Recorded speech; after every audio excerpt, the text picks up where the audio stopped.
For those in the audience getting to know you for the very first time, care to share where you were born?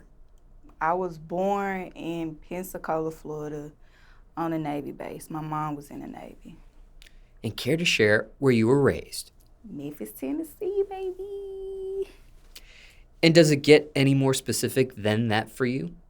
What you mean? Like, does it get any more specific than Memphis, like a certain side or a certain this or a certain that? I moved, like, when I was younger, when I was still a baby. I think my mom moved, like, several times around Memphis, but, like, where I was, like, where my roots at is in East Memphis. And what ages do you think you were raised in East Memphis for? I know it when I started pre-kindergarten, but it was probably before that, but that's what I remember. So probably when I was like 3, 4, yeah. Until about when, perhaps? East Memphis. Till like Certain grade, if you don't know the age? the 5th grade, to the 5th grade, yeah. Got it.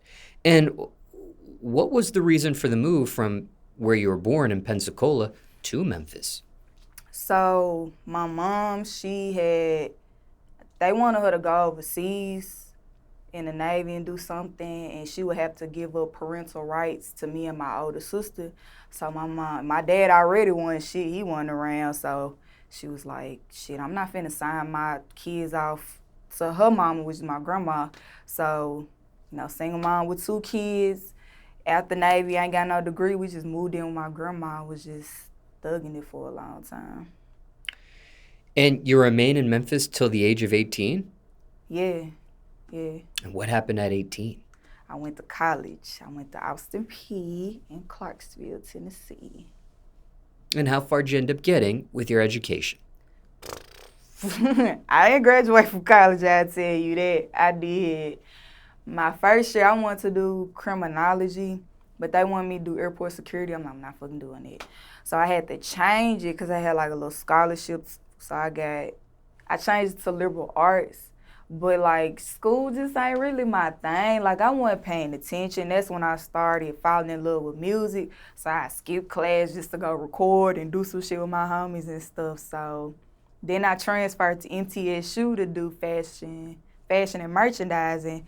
And I liked it till I had to do all the sewing. Like that sewing machine shit is hard as fuck. It's hard as hell. Then I stopped going to that shit, and then music really became full time for me. So what would you say, just technically speaking, was as far as you got through college? Would you say sophomore year, junior year, senior year? Sophomore, probably. Sophomore. Were you able to at least obtain the associate's degree at all? Or didn't even get that far? My grades was too low, and my attendance was too.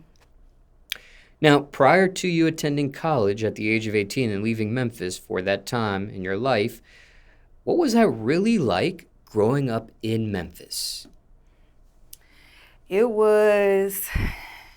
got its fun moments. Like, I know a lot of people in Memphis can reflect on stuff like the Odyssey and like, going to the fair and stuff and like just different little things they would have, but like Memphis don't really have a lot of good shit because all the good shit be leaving or like closed down or something. So like it had its fun moments, but it also had like its really rough moments too.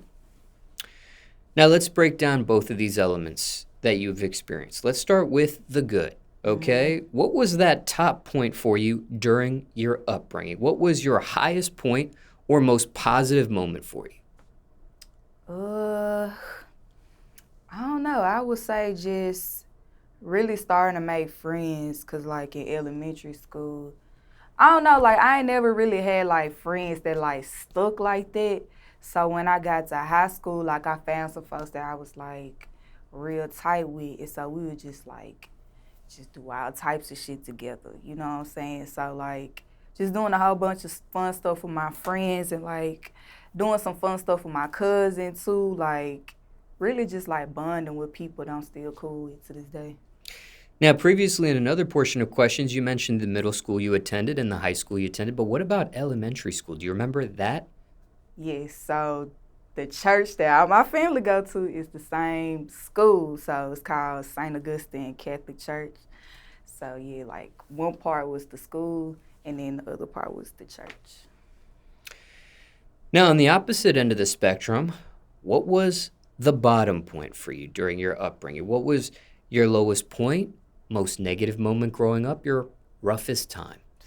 Dang, that just took me back. Like, I damn near got teary-eyed when you asked me that, no cap. But I was picked on a lot, like, especially when I was younger, like, my skin tone being skinny, all that type of stuff. And then I'll go home, and my sister would pick on me bad as hell. And, like, my mom would be working a lot, so she wouldn't really, like, beat her physically like that. So I'm like, I ain't had nobody to really talk to, nobody really understand me. And it just felt like didn't nobody like me or give a fuck about me. So like, I used to cut myself at high school, like just feel like so trigger warning, but like suicidal, just feeling real low about myself and just feeling like my life wasn't worth nothing and just really me not wanting to be here.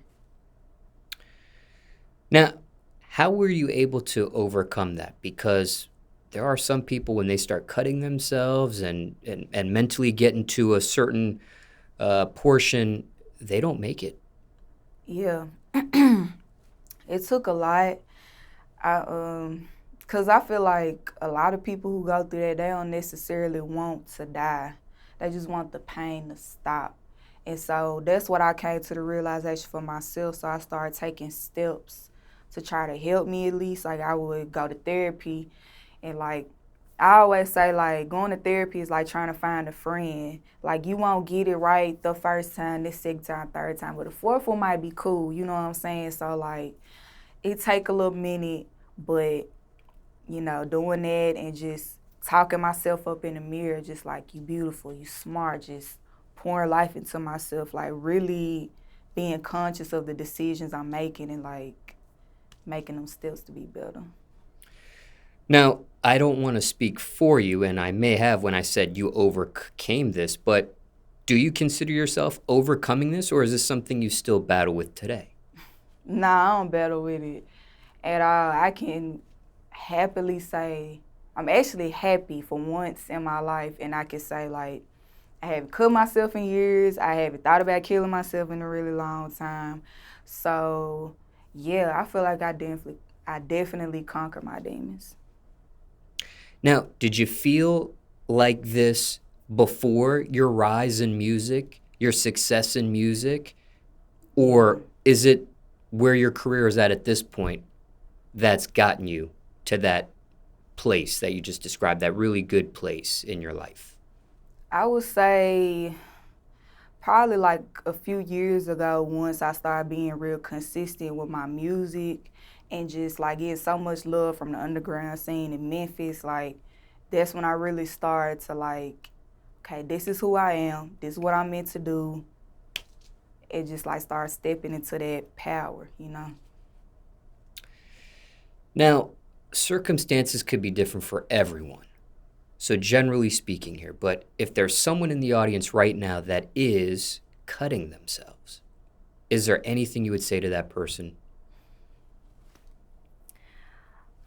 I would say talk to somebody that you trust and you love and know that ain't nothing wrong with you, that a lot of the negative stuff that people say, they just projecting that onto you. So there's nothing wrong with you. You beautiful, you smart, you worthy. The world is a better place with you in it. And shit, if one of y'all need to reach out to me, let me know. You know what I'm saying? Like, I'm here. Like, that's definitely something I want to do with my platform. Like, really advocate for, like, mental health. But definitely, like, shit, what I did, I checked myself into an inpatient clinic and, like, took some time to myself and, like, you know, got the help I needed. Like, they really work with you. They really gonna fuck with you in there. So I say, like, just find something. Just find something to like hold on, like whether it's art, music, or your family, your dog, like it's something out there worth living for. You just gotta find it. But know that you are worthy of living. And for those in the audience that may be going through something similar here of this nature, how can they contact someone like yourself? Shit, just hit me up in my DM. Just tell me what's going on. Like, I read it. Like, I see it. I don't always see everything, but I'm going to try to set something up where we can really get people the help that they need. But, like, you just shoot me a DM. Be like, hey, I'm going through this. I need some help. I got you. And what platform is this that you're referencing here? You can hit me up on Instagram. You can hit me up on Twitter, too. Care to share your screen names on both of these platforms? Slimeroni 901. Now, when it comes to your upbringing, and not just in reference to bullying or cutting yourself and things of that nature, but just overall speaking, how were you able to survive that upbringing? Overall, I'm really like an introvert, so, excuse me, but like being to myself and just like talking to myself and just like giving myself them little pep talks to get through the day, like that's what really helped me like stay sane, stay grounded. Like I used to journal a lot, write in my diary a lot. I'm getting back into that, and I think that does help, especially if you have like a lot of anxiety, write down your past and thoughts and stuff like that. So, and then I just always felt like it was something better. Like I couldn't tell what it was, but I always knew it was just something out there better for me. And I just wanted to hold on and see what life was gonna be like. now there are some people who say things like, don't know if I'll make it to see the age of 18 or 21, just for example. But did you have any of these thoughts yourself growing up? I did. I really didn't think I was gonna make it to 18. I didn't think I was gonna make it to 21. Like, especially in Memphis, it's a blessing. Like, it's a lot of violence going on, but the violence going on internally, like, yeah, I definitely didn't think I was gonna be here that long.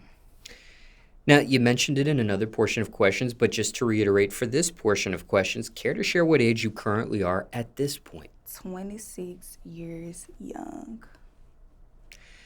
Now, what do you make of that outcome now that you are on the other side of that equation? There was a thought, maybe 18 for you, maybe 21, but you're 26 now. I think my younger self would be so proud. Like, I'm everything that she wanted to be. Like, I'm pretty, I'm smart, like, I'm confident. I'm doing what I want the unconventional way. Like, I ain't have to get a degree. You know what I'm saying? Like, I just feel so fucking proud of myself. I ain't gonna lie. Knowing what you know now, on the other side of that coin, hypothetically speaking, what would you have said to your younger self back then? You are enough. And don't let what other people say, what other people think of you get you down. Don't even give a fuck about what other people think. Just keep doing you and keep being you. Stand up for yourself. Be strong. You got this. You got it. Just keep holding on. Anything else you want to mention about your upbringing or a question you weren't asked, people want to know about it? I think we covered everything pretty much. Yeah.